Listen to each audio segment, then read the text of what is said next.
तो आज के इस वीडियो में हम लोग डिस्कस करने वाले हैं आपके फर्स्ट फेज़ में आपको किन किन चीज़ों का ध्यान रखना है। आप सभी को पता है कि आपका जो फर्स्ट फेज़ है रेलवे ग्रुप डी का वो 17 अगस्त से 25 अगस्त तक चलने वाला है। अभी बहुत सारे स्टूडेंट तैयारी अपनी मजबूत कर चुके हैं, लेकिन फिर भी बहुत सारी छोटी छोटी चीज़ें ऐसी होती हैं कि अगर वो आपके साथ हो जाए तो आपका पूरा पेपर बेकार हो जाता है या आप फाइनल सिलेक्शन में 1-2 नंबर से रह जाते हैं।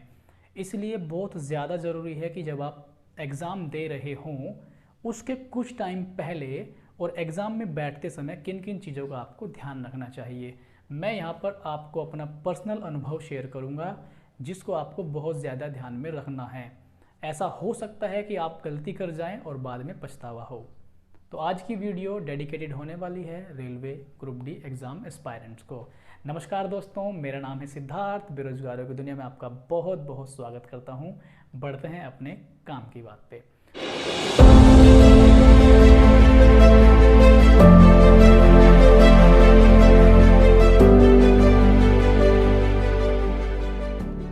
देखिए, एग्ज़ाम में बैठकर आपको क्या क्या चीज़ों का ध्यान रखना है और एग्ज़ाम से पहले क्या क्या करना है। तो मैंने हमेशा की तरह ही एक छोटे से वाइट पेपर पे लिख लिया है ताकि मैं कोई भी पॉइंट मिस ना करूं और 1 बाय 1 आपको बता के चलता रहूं। देखिए, सबसे पहले लास्ट टाइम चल रहा है, आपका फर्स्ट फेज़ आ चुका है, तो आपको एग्ज़ाम से पहले किन किन चीज़ों का ध्यान रखना है और अब आपको क्या करना है वो चीज़। सबसे पहले तो आपको ध्यान रखें कि केवल और केवल आप रिवाइज़ करें। अब नया पढ़ने का टाइम नहीं है दोस्तों, अब आपको केवल और केवल रिवीजन करना चाहिए। जितना आपने पढ़ लिया है उसको अच्छे से 5, 6, 7, 8 बार जितनी भी आपकी क्षमता है उसे रिवाइज़ करिए। रिवाइज़ करने से क्या होगा कि आपको वो चीज़ें याद रहेंगी। अक्सर ऐसा होता है हम बहुत कुछ पढ़ चुके होते हैं लेकिन हम उसको रिवाइज़ नहीं करते और पेपर में वहीं से सवाल आ जाता है और हम फिर क्या करते हैं, बैठ के वहाँ पे यार इसका क्या था, इसका क्या था, इसका तो ये है, इसका तो ये है। वहाँ पे बैठ के अगर कन्फ्यूज़न बन गया ना तो दोस्तों सबसे ख़राब स्थिति वही होती है। सोचते रहोगे, टाइम भी निकल जाएगा, क्वेश्चन तो सही हो गलत हो भगवान भरोसे। तो आपको नया बिल्कुल नहीं पढ़ना, आपको रिवीजन करना है। रिवीजन कर लीजिए जो भी आपका जीएस का पोर्शन है, history, economy, polity, old GK, current affair, पूरा रिवाइज करिए जितना हो सकता है। नया बिल्कुल मत पढ़िए, ठीक है। दूसरी बात आपको क्या ध्यान रखनी है, आज मैं 9 तारीख को ये वीडियो शूट कर रहा हूँ। अभी आपके पास जो भी समय है 1 हफ्ते का, इसमें आप लोग क्या कीजिए, प्रैक्टिस सेट लगाइए। बहुत सारे साथी पहले से लगा रहे होंगे, उनको मेरी तरफ से एक थम्स अप बनता है, लेकिन जो नहीं लगा रहे वो प्रैक्टिस सेट जरूर लगाइए। बहुत सारे स्टूडेंट अच्छी तैयारी करने के बाद भी पेपर में सिलेक्शन नहीं ले पाते। उसका रीज़न ये है क्योंकि आपको आप होम ग्राउंड पे खेल के जा रहे हो, ठीक है। आप वहाँ किस ग्राउंड पे आपको बैटिंग करनी है वो नहीं आप प्रैक्टिस करके जा रहे। तो जैसा आपको एटमॉस्फेयर वहाँ मिलेगा ऑनलाइन वाला, वही आपको सेम सिस्टम पे बैठ के घर पे प्रैक्टिस करनी है। सेम फीलिंग के साथ आपको पेपर देना है। खुद का एनालिसिस करना है कि आप कितने नंबर अचीव कर पा रहे हो, क्या आप मेरिट को पार कर पा रहे हो या नहीं। या प्रैक्टिस करने से आपको पता लगेगा कि आपका मैथ का पोर्शन डाउन चल रहा है, रीजनिंग का, हिस्ट्री, इकोनॉमी, पॉलिटिक्स कहाँ से आपके क्वेश्चन छूट रहे हैं, वो सारा का सारा पार्ट आपको पता लग जाएगा।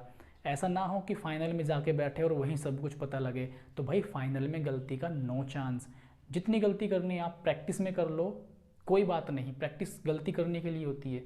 लेकिन फाइनल में गलती अगर करेंगे तो खामियाजा भी केवल और केवल आप ही को भुगतना पड़ेगा। इसलिए मैं बता रहा हूँ, मैंने भी बहुत सारी गलतियाँ की हैं, लेकिन मैं लकी हूँ कि मैं आज जॉब कर रहा हूँ। तो हर कोई मेरी जैसा लकी नहीं होता, लेकिन आपको बिल्कुल गलती नहीं करनी है। तो भाई प्रैक्टिस सेट लगा लो, ठीक है। प्रैक्टिस सेट लगाओगे, पता लग जाएगा किस टॉपिक से क्वेश्चन छूट रहे हैं आपके, उस टॉपिक को मजबूत कर सकते हो, ठीक है। अगला है कि एडवांस मैथ। देखिए, ग्रुप डी वाले हैं बहुत सारे बच्चे, ये मेरे से कॉल करते हैं, मैसेज करते हैं कि सर एडवांस मैथ में क्वेश्चन आते हैं। बिल्कुल, अब एडवांस मैथ से क्वेश्चन आने लगे हैं। आपका ट्रिग्नोमेट्री हो, मेंसुरेशन हो, अलजेब्रा हो, ठीक है, तो यहाँ से ज्योमेट्री हो, एडवांस मैथ के एक एक 3-4 नंबर के सवाल आते ही हैं हर पेपर में। उनके लिए आपको करना क्या है, ठीक है। उनके लिए जब आप पढ़ चुके होंगे सारा एडवांस मैथ, तो आपको एक पेपर पे फॉर्मूले लिख लेने हैं सारे के सारे, क्योंकि एडवांस मैथ सारा फॉर्मूला बेस्ड ही है।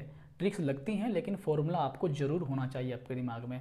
तो जितने भी सारे फॉर्मूले हैं एडवांस मैथ के, वो सारे के सारे आप एक पेपर पे लिख लीजिएगा।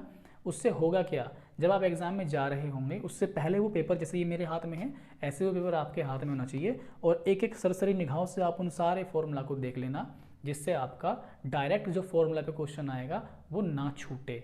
मैं आपको सच में बता रहा हूँ, पक्का सारे एडवांस मैथ के फॉर्मूले पेपर पे लिख के जाओ, डेफिनेटली उस ही फॉर्मूले में से यानी कि उसी पेपर में से आपको सवाल मिलेंगे, क्योंकि उसमें बहुत डीप एडवांस मैथ नहीं पूछता, डायरेक्ट फॉर्मूला बेस पूछता है। ज्योमेट्री है आपका, उसकी सारी की सारी प्रॉपर्टी, जो इंपॉर्टेंट प्रॉपर्टी वो सारी एक पेज पे लिख लें, वहीं से क्वेश्चन मिलने वाला है। तो भाई घबराना बिल्कुल नहीं है, मेहनत आप कर रहे हैं ईमानदारी से, जो बता रहा हूँ एक एक पॉइंट कारगर साबित होने वाला है। बना के ले जाना एक शीट, रिवाइज करना और पेपर में लग जाएगा। अब एग्ज़ाम हॉल में मान लो आप पहुँच गए, सारी चीज़ करने के बाद आप एग्ज़ाम हॉल में चले गए हैं। एग्ज़ाम हॉल में सबसे बड़ी बात आती है टाइम मैनेजमेंट की। अब टाइम मैनेजमेंट हर एक कैंडिडेट को फिक्स टाइम मिलता है, जैसे 90 मिनट का आपको टाइम मिलेगा, ठीक है। लेकिन कुछ बच्चे 90 मिनट में बहुत अच्छा कर जाते हैं और कुछ बच्चे 180 मिनट भी देते तब भी अच्छा नहीं कर पाएंगे। रीज़न है कि टाइम मैनेजमेंट। टाइम मैनेजमेंट कैसे करें? देखिए, सबसे पहली बात यही है कि आपको क्वेश्चन करने से ज़्यादा क्वेश्चन को स्किप करना आना चाहिए। स्किप करने के मायने क्या है अपने आप में, यानी कि क्वेश्चन देखते ही आपको ये पता लग जाना चाहिए कि ये आपसे होगा या नहीं होगा। अगर आपको लग रहा है भाई नहीं ये तो होगा ही नहीं, ये नया क्वेश्चन है, छोड़ दो, तुरंत आगे बढ़ो। वहाँ पे रिसर्च करने का टाइम नहीं है, वहाँ पे अपनी अनुभव या अपना ज्ञान दिखाने का टाइम नहीं है। वहाँ पे ये टाइम है कि आप इस क्वेश्चन को कितने जल्द समय में करें और आगे बढ़ें। तो ये आपको ध्यान रखना है, स्किप कर दें, नहीं आता आगे चलें। और ऐसा भी होता है शुरुआत में कुछ क्वेश्चन हार्ड डाल देता है वो, और बच्चा उन्हीं में उलझा हुआ रह जाता है। लास्ट में आसान आसान मिलते हैं, शुरू में आपने टाइम वेस्ट कर दिया, जैसे ही लास्ट में पहुंचने की बारी आई टाइम बचा नहीं और बस भागते भागते भागते भागते टाइम अप, क्वेश्चन भी नहीं देखे गए। भाई मेरा एक्सपीरियंस मैं बता रहा हूँ, मेरे साथ हुई ये चीज़ें, इसलिए मैं आपको गहराई से बता सकता हूँ, मेरा दर्द है ये, ठीक है। तो इसको ध्यान रखें आप, ठीक। तो बताया मैंने, क्वेश्चन लग रहा है कि आता है तो करें वरना आगे चलें, ठीक है। हाँ, एक चीज़ और, जब आपका पेपर स्टार्ट होने वाला अपने माइंड को शांत रखें, बिल्कुल हार्ट बीट नॉर्मल रखें, शांत रखें। कोई ऐसी प्रॉब्लम आ रही है कि हार्ट बीट बढ़ रही है या बेचैनी आ रही मन में, ठंडा पानी पिएं एक गिलास आराम से, अपनी बोतल लेके जाएं, उसमें ठंडा पानी भर लें, आसपास कहीं भी कॉलेज में मिलता है, ठंडा पानी पिएं आराम से, बिल्कुल रिलैक्स माइंड आपको पेपर देना है, ठीक है, बिल्कुल फ्री टाइम में। अब हाँ, ऐसा होता है ना, जब आपका एग्ज़ाम है तो एग्ज़ाम से पहले आधा पौन घंटा पहले आपको ऐसे बैठा के रखते हैं, ठीक है। वहाँ पे बच्चे सोते हैं, उनमें से मैं भी एक हूँ, मैं भी अपने वहाँ पे नींद निकालता हूँ और सोता हूँ बैठ के। लेकिन कुछ चीज़ें करने के बाद करना क्या है, आपको फ्री टाइम का कैसे यूज़ करें। जो आपको बहुत बड़ी रफ शीट मिलती है ना एक, उस रफ शीट पर आपको जो भी आपके दिमाग में फॉर्मूले आप याद करके गए हो, उन्हें छोटे छोटे आप लिख दें। जैसे मैथ में एडवांस मैथ बताया ना, ट्रिग्नो, मेंसुरेशन, ज्योमेट्री, अलजेब्रा, इनके सारे फॉर्मूले छोटे छोटे जो भी आपके दिमाग में ना उसे लिख दें। अब आप सोचेंगे यार याद लिखने की ज़रूरत क्या है, मैं बता रहा हूँ क्या चीज़ है। जब क्वेश्चन हम लोग करते हैं ना, जब हम तेज़ी से दिमाग चलाते हैं, क्वेश्चन करते हैं, ऐसा होता है दिमाग में सही चल रहा है लेकिन लिख के हमने फॉर्मूला गलत लगा दिया, ठीक है। तो आप क्या करें, सारे के सारे फॉर्मूले पेपर पे लिख लें। रीजनिंग में भी ऐसी जो छोटे छोटे अल्फ़ाबेट के नंबर कोड वगैरह होते हैं अल्फ़ाबेट के, और घड़ी वाला चैप्टर है, जो भी उसमें ऐसे चैप्टर जिनमें सूत्र लगते हैं, ऑर्डर एंड रैंकिंग, तो सारे के सारे आप फॉर्मूले उस पर नोट कर लें, ठीक है, रफ शीट पे। अब कहोगे आप कि रफ शीट पे नोट करने नहीं देते, अरे भाई सब हो जाता है, ठीक है, नकल नहीं कर रहे आप, अपने माइंड का छाप रहे हो उस पर, लिख लो आराम से। एग्जामिनर आए तो पेज को पलट के रख दो, ऐसी कोई दिक्कत नहीं होती, ध्यान से करोगे तो लिख के रख लो। मैं हर बार यही करता हूँ, ठीक है, तो उसका आपको फ़ायदा मिलता है, ठीक है।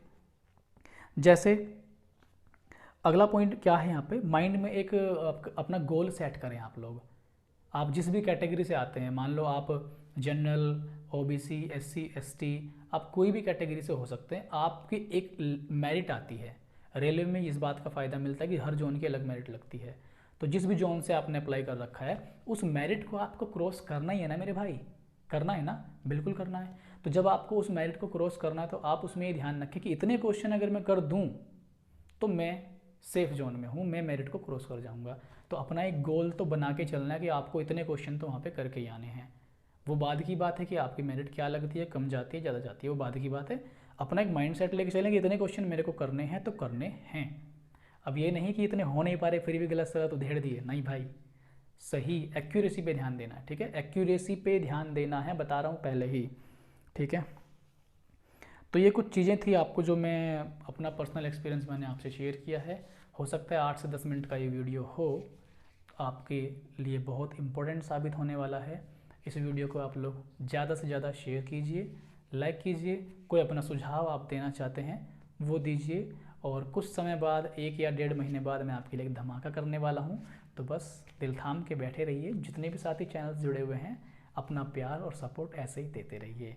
अगला वीडियो मेरा होगा RRB JE जॉब प्रोफाइल, जो जूनियर इंजीनियर होता है उसकी जॉब प्रोफाइल पे मैं वीडियो लेके आ रहा हूँ। ठीक है, मिलते हैं आपसे नेक्स्ट वीडियो में। तब तक के लिए आप सभी लोग अपना ख्याल रखिए, अपनों का ख्याल रखिए, और एग्ज़ाम के लिए फिर से all the best, best of luck. जितने भी साथी देख रहे हैं वो इन चीज़ों को आजमाएं और पेपर क्लियर करके आएँ। बाय।